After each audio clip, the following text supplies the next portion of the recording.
Hello.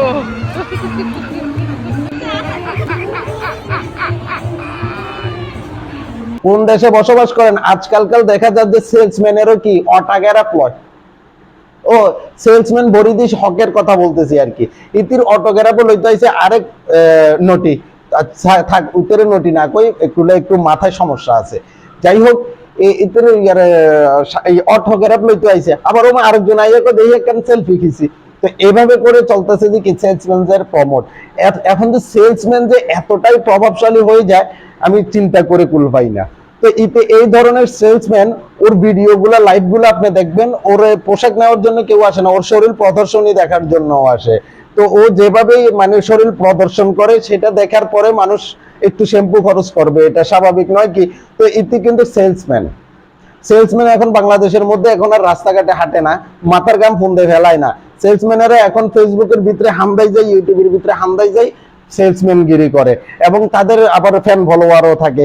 এই ইতি নাকি বলে এক প্রোগ্রামে গেছে যে কি ঠাকসুনি কয় এটারে, আচ্ছা যেই সেই হোক, ওইখানে গেছে বলে 1,24,000 টাকা বা 1 লক্ষ টাকার কি ড্রেস আপ করে। আবার সাংঘাতিক নন্দিনীর ফুটে আবার ইয়া করছে, ক্যাপশন দিছে, বারিশা হক এই মাত্র আঙ্গের টিভি চ্যানেলে ভূমিষ্ঠ হলো 1 লক্ষ টাকার ড্রেস আপ করে। এখন আপনি চিন্তা করে দেখেন এদের ইনকাম সোর্সটা আসলে কোত্থেকে আসে। 1 লাখ টাকা ড্রেস আপ করছে, আবার এটাকে হাইলাইটস করে ক্যাপশন দিচ্ছে সাংবাদিক নন্দিনীর জিয়েরা আর নন্দিনীর ফুতেরা। এখন কথা হচ্ছে যে এদের থেকে মানুষ শিখবে কি? এই যে এই সেলসম্যান, সে তথাকথিত কাপড় সেলসের কথা বলে বলে যেভাবে শরীর প্রদর্শন করে, মানে কি পরে না সে যদি অভিনয় করতো আমার মনে হয় না সে এতটা নষ্ট হইতো। সে সেলসম্যানগিরি করেই যতটা নষ্ট হয়েছে। সে সেলসম্যানগিরি করতে গিয়ে কত ধরনের কত কিছু যে পড়তাছে, একদম ওপেন শোপেন খোপেন গোপন বলতে কিছু সে রাখতেছে না, এবং তার সাথে সেলফিও খিছে মানুষের, এবং প্রচন্ড পরিমাণে ডলাডলিও করে। এখন কথা হচ্ছে যে সেলসম্যানেরও যে অটোগ্রাফ মানুষে নেয়, এটা একমাত্র বরিদিস হকের যদি না দেখতাম বুঝতেই পারতাম না। আসলে বোন তুই পারবি, তুই কেন পারবি?